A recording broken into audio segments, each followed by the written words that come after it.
Saudi আরবের রাজধানী রিয়াদে চালু হয়েছে A12 নামের একটি নতুন ক্যাফে, যেখানে বার খোলার অনুমতি দিয়েছে সৌদি কর্তৃপক্ষ।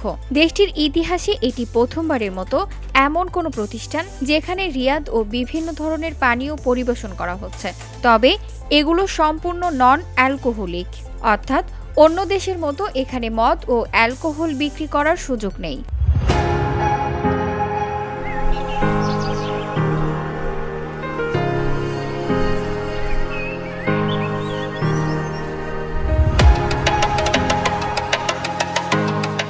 বার্তা সংস্থা AFPর প্রতিবেদনে বলা হয়, বহির্বিশ্বে যেভাবে পানীয় সাধারণত অ্যালকোহলযুক্ত, ঠিক সেই ধরনের পানীয় এই ক্যাফেতে অ্যালকোহল ছাড়া পরিবেশন করা হয়। পরিবেশের দিক থেকেও এটি অন্যান্য দেশের বারের অভিজ্ঞতার সঙ্গে অনেকটাই মিল রাখে। এখানে নারী পুরুষ একসঙ্গে বসে পানীয় উপভোগ করার সুযোগও রয়েছে। উপসাগরীয় দেশগুলোর মধ্যে অ্যালকোহলের ওপর সম্পূর্ণ নিষেধাজ্ঞা রয়েছে সৌদি আরব ও কুয়েতে।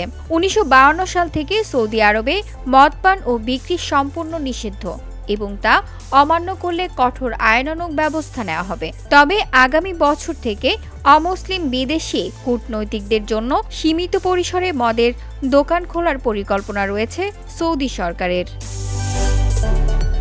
VOD Bangla news desk.